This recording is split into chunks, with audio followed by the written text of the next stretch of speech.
Hello, everyone. Hello. Michelle Perda here, life and marriage coach for moms. I help moms create the life and the marriage that they love and deserve and desire, so they can live their life feeling fulfilled and happy. So today we're going to be talking about how to connect with your husband when you're both burnt out. And I think that a lot of us can resonate with this and relate to this. So this particular member posted that her and her husband are both burnt out. They have a big family. They're a family of 7.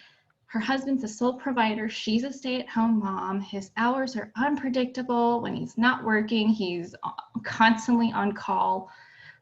She's a stay-at-home mom with 4 kids that are doing virtual learning.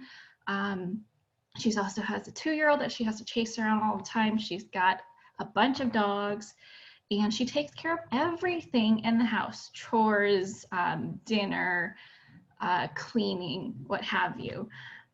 She's also a mindset coach, and she's trying to get that off the ground amidst dealing with all of the other things that she has on her plate. They've tried talking about it, but to no avail. They have not been able to get anywhere with that, and they don't have the ability or bandwidth to help each other pick up each other's slack because they're so burnt out. And they can't hire anyone to help. He's looking for another job but can't take a pay cut, so that's a bit challenging. And she's considering a staycation, but knows that that won't help long term. So that is her situation in a nutshell. And so I wanted to share what my take was on it. So I have 4 things that I want to share. Okay, so the first thing is, you guys have talked about helping each other out or trying to figure out a way. And I understand that what you guys have discussed hasn't led to any productive conversations with solutions that would help you move forward, creating more time for each other. And so the thing that I have to offer you is, it's time to start challenging how you do things and what you do. Society has really placed a lot of pressure on us as women to do things a certain way, for our house to look a certain way, for us to show up a certain way, what is ours to do, like pink and blue tasks. So I want to challenge you to challenge that, challenge all of it. So ask yourself, why do I do the things that I do? Write out all of the things that you feel like you need to do and question all of them. Do you need to do that? Why? And to what level do you need to do it? Why? How are you doing it and why? Could you somehow make a small or big shift to make a bigger impact on how you're feeling energetically, physically, mentally, emotionally about all of the responsibilities that you're signing up for? Because at the end of the day, you're choosing all of the things. So if your current reality is not something that you want to continue saying yes to, what can you change about it? And start challenging what you're doing. Is it because you feel like you are supposed to do it? And in that case, that's like a red flag, right? Ding, ding, ding, ding. Let's make sure that you're choosing to do that thing because you want to, because it has a bigger outcome for you and it has a positive impact on you. And anchor into what feels good to you so that you can start living a more aligned life. Living a life of alignment, it's exactly what I coach my clients on as a life and marriage coach. So continue to challenge everything that you think needs to be done or is supposed to be done, or how you're supposed to do it, so that you can start to curate the life that you deserve and desire. Okay, so that's number 1. Number 2 is, what can you delegate to the kids? So you've got 4 kids that are in virtual learning, which means they are capable of helping out around the house. So this could look like sitting down and writing out the full list of what needs to be done and having that be a part of your daily routine with them. Not to sit down and look at the stuff, but doing those tasks. So you can have like a family cleaning hour, or if you have kids that have different attention spans, like my oldest has ADHD, you can do it in segments, 15-minute break of family cleaning time, and you make it as fun as possible. You could have each child pick a song and rotate, or maybe you guys can come up with a family playlist. And let that be a part of the routine of how you guys work as a team, so that you can start to inject different ways of adding energy, life into you guys as a unit, rather than feeling like, oh, I have to do it all because I'm the mom. You do not have to do it all because you're the mom. At the end of the day, you want to raise kids that can take care of themselves, right? And so how do we do that? We have them practice taking care of themselves, upholding the household, and contributing, being a teammate. And so all of these things are really, really great life skills to have. And so don't be afraid to leverage that, to delegate out what you can. And it helps them build their self-esteem, because knowing that they accomplished something, that they contributed to a greater good, which is the family unit, other than just taking care of themselves, it's a satisfying feeling.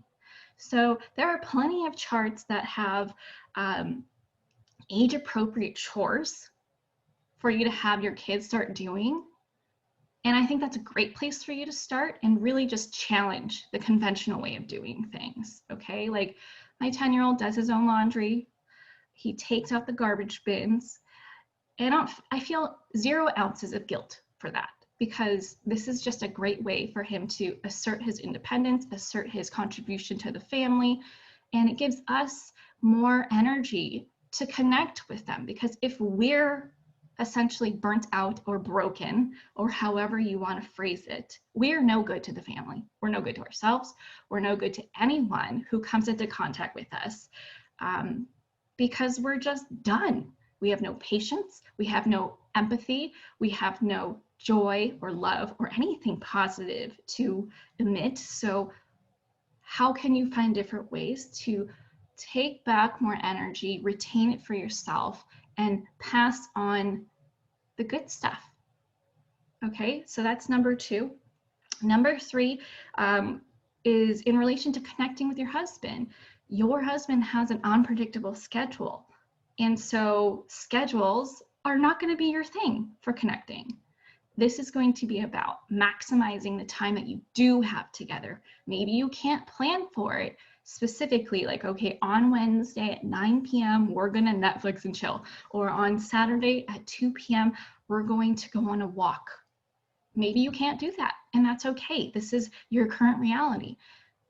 Instead, focus on the micro moments of connection that you can have. When you two are together, how do you want to spend that time? Maybe you can have like a jar of ideas on how you can connect with each other that doesn't take a long time, that you wouldn't be disappointed in if he gets called into work, because you said he's on call often. So make it fun. Come up with little things that you guys can do together at a drop of a hat and draw from that list. Or maybe you really savor that time together by cuddling or holding hands, even when the whole family is around, or making sure that you're making those random moments of eye contact from across the room and smiling at each other and just radiating love towards each other, even when it's chaotic in the home. Okay, that still counts as a connection point. And get creative. I'm sure that you guys can figure out a way. For example, when I don't have pets, but when we go on walks, my husband and I, and we have the kids, right? Because we don't always have a reliable source of childcare. So we create our micro moments. So let's say we go out for a walk. we let the kids walk a little bit ahead of us so we can still keep an eye on them, and we'll hold hands and walk behind them and have our adult conversations about whatever, and really savor in that time that we have alone in our, I don't know, 10 to 20 foot space of privacy, and sink into that and really maximize how special that space and time is together, or maximizing the time that you have before the kids are awake or after the kids are asleep, maybe nap time, maybe when the older kids are preoccupied. Take advantage of that time together, okay? And be really intentional about how you're spending time with each other. Don't just let it pass by. If you're gonna do chores together and make it fun. Be in the same room doing different chores if you need. Like maybe he can clean the counters and you can do dishes and you guys can listen to your favorite song or your wedding song or however you want, and make it fun. The fourth thing is, if it's possible, find your tribe. Find your tribe. There's this concept of a productive play date. Okay, you have a giant family, and so I'm sure it may be hard for you to find someone who's willing to watch all of your kids. And if that's not a struggle, that's amazing. But if it is, the concept of a productive play date could be your best friend. So what that means is you get together with a family that you're very close with, where all the kids get along. Maybe not all, but most, because there's a lot of different personalities, I'm sure, and have them hang out together in a house, whether you alternate between your house and their house, or you always have it at your house, whatever, and you take turns watching the kids and just mediating the what's going on, because I know kids are kids anyway. And you guys can take turns getting stuff done. So this is specifically in relation to, maybe you have to pay bills. Maybe you do marketing work for your coaching business, right? So you can maybe agree that, okay, this is a 2-hour play date or a 4-hour play date, or maybe you turn it into like a day to dinner time play date. Those are my favorite, where you guys get to trade off. Maybe their family gets the first half and they get to go off on a date, or you guys get the first half and whatever. I mean, do whatever you want with that time. Go run errands, go work on your coaching business, or whatever. Now, putting my business owner hat on and being a business coach for you right now, in terms of building your coaching business, you know that you get to define your hours. You get to define how you want to show up in your business, how often you want to show up in your business. And the thing is that your life is supposed to work for you, and your business works around your life. That is why you chose to start that business. I am sure of it. That's why I chose it, okay? And so where can you make time that won't disrupt what you're trying to curate for your life? Okay, can there be a special hour in the day where everyone gets to do what they want? Whether it's video games for the oldest ones, TV time for the youngest ones, they get a special toy bin to go into during that time, whatever it is, use that. Make it special, make it normal, as in consistently every day or every Monday or every Monday, Wednesday, Friday, every Tuesday, Thursday, whatever you want, so you can make time to fulfill your purpose as a coach. Okay, if that is what is aligned for you, if you feel called to be a coach, I trust that you will make it work, because that is meant to be your life's work. So you get to decide if you want to just put in an hour a day.